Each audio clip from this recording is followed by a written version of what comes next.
Всем привет, это опять я. У нас на Сахалине наконец-то теплое лето, вот в одной футболочке хожу. И сейчас время пособирать всякие морские вкусности. Как вы видите, за моей спиной такая обширная мель. Это морская трава, но вода в отлив ушла, поэтому трава вся легла на песок. И это как раз отличные условия, чтобы пособирать всякой живности. Вон, как вы видите, берег, полным-полно отдыхающих. Сегодня воскресенье, и я, честно говоря, не любитель ездить вот так вот на собиралку в воскресенье. Но так совпало, что в воскресенье хороший отлив, и поэтому я здесь. Вот видите, вот все эти люди уже идут что-то собирать. Основная моя цель на сегодня – это двустворчатые моллюски, а в частности Рудитапис филиппинский. Вот видите, вокруг очень много обломков раковин. То есть это уже мертвые ракушки, которых съели либо трубачи съели, либо птицы съели. Ну, люди вряд ли, потому что люди их обычно уносят и тут на месте не едят. Поэтому это какая-то вот местная смертность. О, крабик-охранник. Секурицу. Это очень хороший знак, как определить, где, собственно, эти ракушки сами и находятся. То есть вот начинаю просто так вот рыть песок. Так, одна. Пустая. Полная. Опять полная. Пустая. То есть площадь размером с ладонь. Собрано уже 5 некрупных ракушечек. Все они называются Рудитапис филиппинский. По-русски просто петушок. Но мне название петушок не нравится, я его называю просто Рудитапис. Ну, конечно, руки руками, но удобнее всего этих моллюсков копать при помощи двух тарелок. То есть одна тарелка роет песок. Вот видите, здесь уже такие покрупнее на этом пятачке. Одной тарелкой вот так вот копаешь песок. Тут же вот показываются верхушки ракушек. Пальцем пошевелил и бросаешь в миску с морской водой, которая стоит по соседству. Миска нужна для того, чтобы так промыть их, ну, от совсем уж лютого песка. Поменьше попадается, побольше. Вот видите, снова мы видим чистый песок. Я все забрал. Поэтому снова вот так вот миской. Пустая. Снова миской грибанули. Вот тут же показались верхушки этих ракушек. Вот они, родимые. Так вот собираем. Миской провели, верхушку увидели, подобрали. Вот. Ну, еще можно ориентироваться по звуку, потому что миска по дну скребет, и на ракушке она делает это максимально звонко.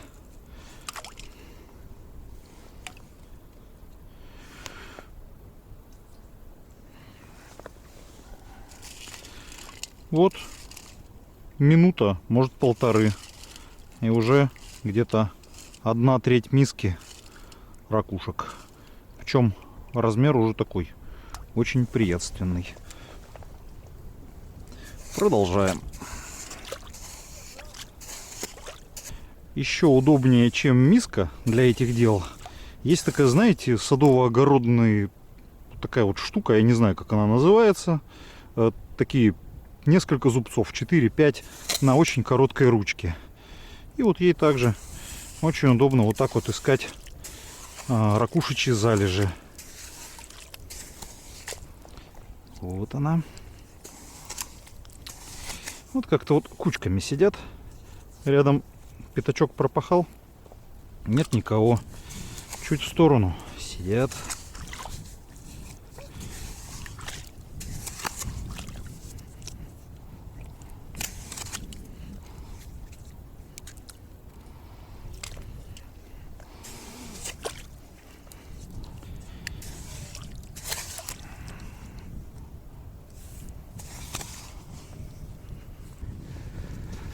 Вот очередная мисочка.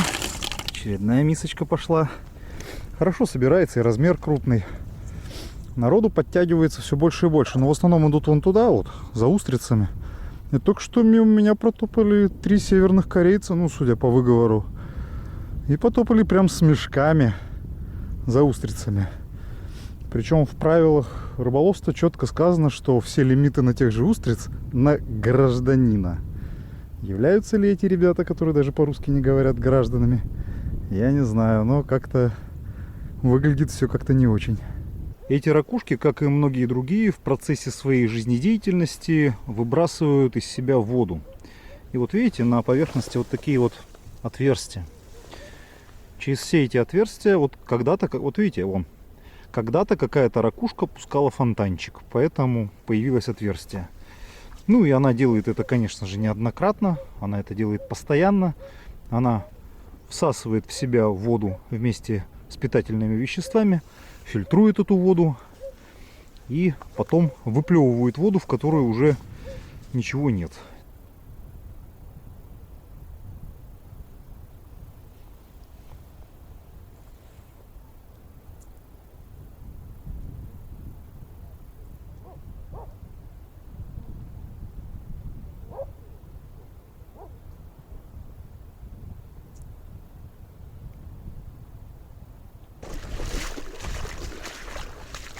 Вот иду по краю отмели.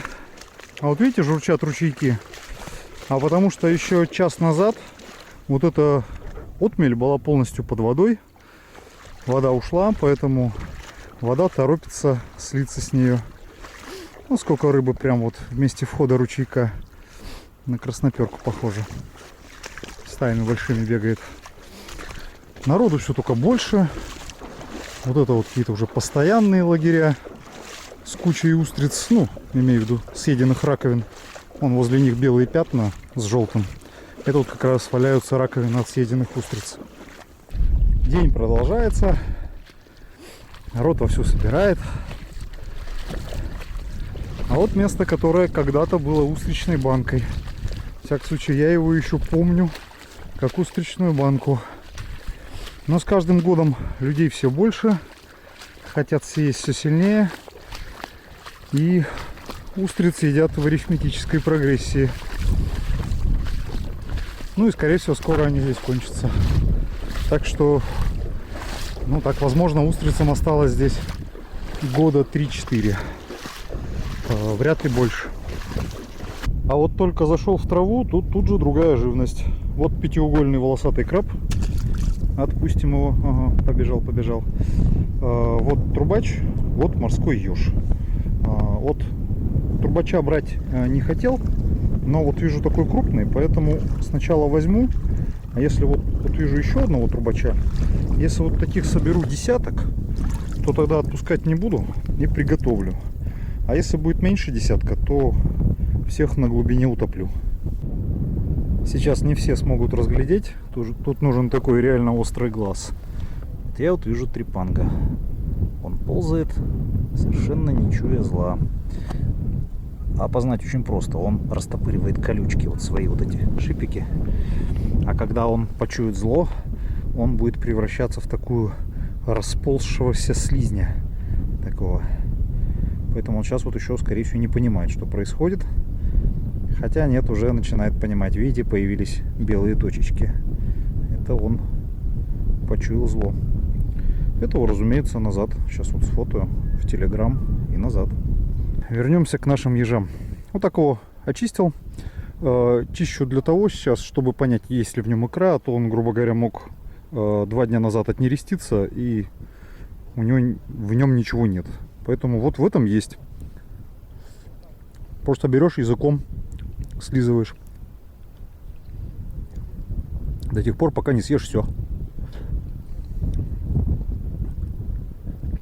Вкус очень близок к куриному желтку, только солененький очень, очень соленый. Это не мусор, это съестся, это перемелится там все. Поэтому бумажки и пластик я не бросаю, а панцири бросаю всегда.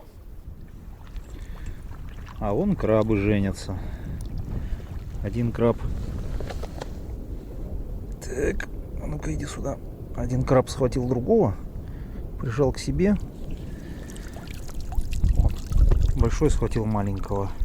Прижались ртами, ну, ротовыми аппаратами, и женятся. Периодически там-сям выпрыгивают креветки. Ну, эта креветка называется травяной чилим. Травяного чилима я, как меня завещал отец еще, ем всегда сырым. То есть я ему так, ну, извините, не на камеру, оттяпаю голову и вот так вот, выдавливая его мясо из панциря, просто ем. Сырое мясо, оно максимально сладкое. И вот, скажем так, вареная креветка нередко этого лишена. Прям такой какой-то терпкий, сбалансированный вкус. А вареная креветка часто такая выражена сладенькая, сладко-соленая и такая вот прям сливочная. То есть вкус кардинально разный. А чилимов он много ползает. Вот он еще один. Так. Где ты? Убежал.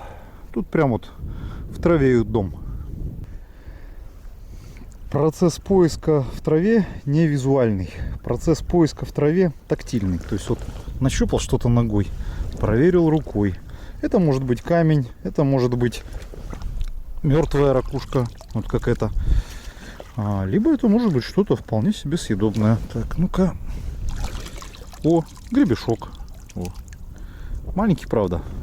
Маленьких мы милуем. И продолжаем топтать.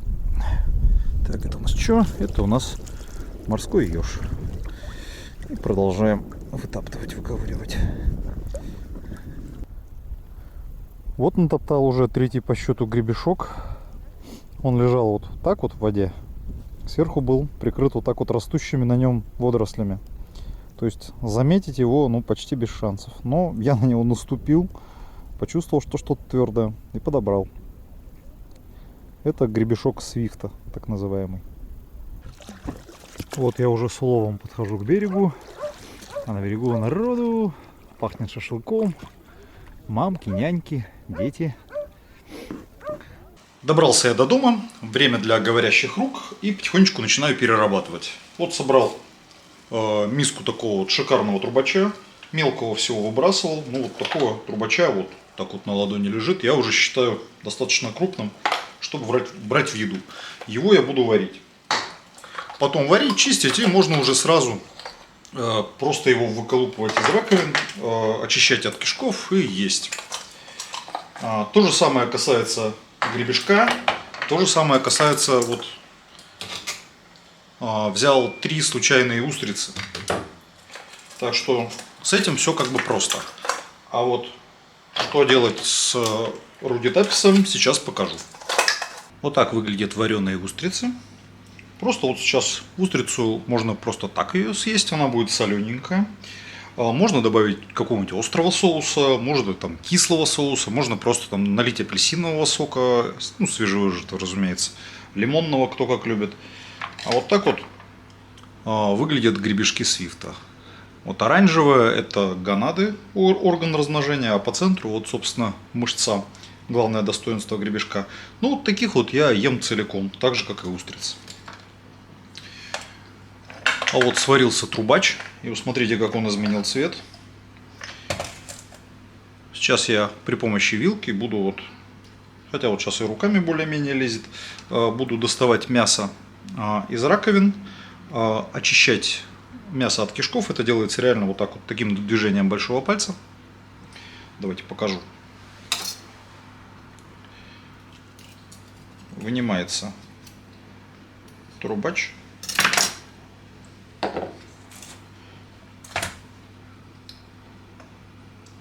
Вот так вот, оп. И вот он вот довольно большой. Но все вот, все, что выше темного, это уже большей частью кишки. Причем там есть кишки, которые, ну, не очень хорошо на человека влияют. Они галлюциногенные. И когда я в прошлый раз про вот эту галлюциногенную железу рассказывал, была масса комментариев. Ха-ха, типа, вот сейчас наркоманы полезут, круто, наркота, ребят. Ну, во-первых, наркота это плохо. Во-вторых, здесь как бы такое наркотическое опьянение, когда у вас, я один раз попадал под него, у вас в глазах все четверится, иногда хочется тошнить, то есть все достаточно плохо. Настолько плохо, что повторять больше никогда не хочется. Ну а любые наркотики это прежде всего зависимость от того, кто их вам продает. Зачем вам это? А теперь, собственно, про гость программы, про Рудитапис. Это вот мой специальный тазик для посолки рыбы. Я не из тех любителей, кто рыбу кладет в ванну, и вообще не понимаю таких людей. В тазике вот, это бывшая крышка от какой-то корзинки, но самое достоинство, что она как решето. Я ее укладываю в тазик, дна она не достает. То есть она находится на некотором расстоянии от дна. Самое главное, чтобы Рудитапис очистился от песка. Я его выкладываю вот так вот на эту решетку. Стараюсь равномерным слоем, так чтобы он друг другу не мешал. А потом я его залью специально привезенной с собой с моря морской водой. Я набрал целую канистру, вот она вот, 25 литров. И его нужно тут оставить примерно на сутки. Он будет постоянно выфильтровывать из себя песок, выплевывать его. И песок сквозь отверстие вот в этой решетке будет падать на дно, препятствуя тому, чтобы он его обратно опять в себя засасывал. Вот ракушки уложены одна к одной. Заливаем все как следует водой. Ракушечки простояли в воде чуть больше суток, все еще копошатся. Вода, как вы заметили, слегка стала мутновата. Это вот как раз процесс выплевывания ракушками всего лишнего. Они вот повысовывали свои сифоны. Вот сейчас, думаю, можно будет это разглядеть. То есть из ракушек торчат вот такие вот сифончики. Один впускной, другой выпускной. То есть одним вода засасывается, вторым вода выплевывается. И вместе с ними выплюнут песок. Я отсюда просто набираю ракушек столько, сколько мне нужно. Просто в кастрюльку. Поскольку весь таз сейчас съесть фактически нереально, оставшиеся ракушки я вот так вот слоем разложу на подносе, заморожу в морозилке, и когда они каждая вот по отдельности замерзнут, сложу в пакетик, и это будет такая заготовка на будущее. Вот сейчас все, что видно на дне, и одна ракушечка как-то просочилась. Вот сейчас все, что видно на дне, грязь какой-то, песок, водоросли, это все, что выплевала из себя вот эта банда ракушек. Я считаю, что могло быть и больше, что-то не так уж много. Обычно плюются гораздо серьезнее. Ракушки я промыл в пресной воде. Также вот пресной водой их залил. Главное не перелить слишком много воды. Вода должна покрыть ракушки сверху. То есть ракушка, представьте себе, как возможность образования бульона. И если воды будет слишком много, то ракушка не даст должной насыщенности бульона. То есть, чтобы бульон был вкусным, вода должна чуть-чуть ракушку покрыть. Если воды будет больше, бульон будет невкусный. Если воды будет меньше, бульон будет вкуснее. Но тогда как бы и количество порций сократится. И ставим на огонь. Солить не надо. В самих ракушках достаточно соли. То есть они все посолят. Тем более потом будет добавлена паста мисо, которая тоже соленая. Ракушки уже близки к закипанию. И самое время, пока кипящая вода не обжигает, грубо говоря, вам руки, неторопливо через ситечко растереть мисо-пасту. Если нет ситечка, бывает, когда мне лень, я просто бросаю кусок пасты мисо в суп и там помешиваю, жду, что он как-нибудь сам там через какое-то время развалится. Бывает он, конечно, каким-то там крупным комком и остается, но чаще разваливается. Суп на глазах делается мутным от мисо. И, повторюсь, мисо соленый, поэтому суп также еще и солится. И вот в вашем ситечке останется вот такая, скажем так, не протертые бобы. Их просто туда надо выкинуть. То есть они как бы такие и должны быть. Все, теперь я просто дождусь, когда суп закипит. Судя по всему, он уже вот начинает. И дам ему покипеть, ну, около 4, максимум там, 5 минут. Ракушки как бы особенно варить не надо, их хватит просто уже ошпарить. Но вот за эти 5 минут часть их вкуса перейдет в бульон, что мне и нужно. В процессе варки у ракушек мышца, соединяющая две створки, которая их, собственно, удерживает в закрытом состоянии, ну, она, поскольку ошпаривается кипятком, она варится, она прекращает свою работу и створки расхлопываются. Таким образом, ракушки всегда будут вылезать из кастрюли шапкой. То есть, если раньше они, как вы помните, лежали вровень с водой, то сейчас они уже так, ну, на высоту 2 пальцев отсюда вылезают. И это еще не предел. То есть, они будут продолжать раскрываться, расхлопываться и увеличивать объем. Супец можно считать готовым. И он, скорее, знаете, трудно его прям называть стопроцентно все-таки супом. Я считаю, что это все-таки я приготовил ракушки. И есть я буду в первую очередь ракушки. А бульон к ним так как просто, ну, такая очень удобная, вкусная соленая запивочка. Вот на этой раковинке можно подробно лицезреть, что ракушка отплевалась от песка, она внутри идеально чистая, и есть ее, разумеется, нужно целиком. Правда, для начала все это великолепие я обычно посыпаю зеленым луком.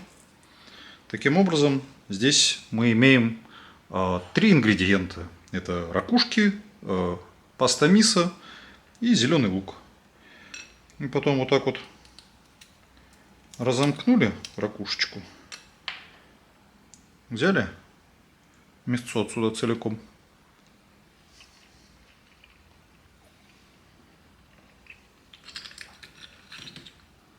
И вот так же вот бульончиком запили. Это грандиозно. Дай бог каждому. Всем пока-пока.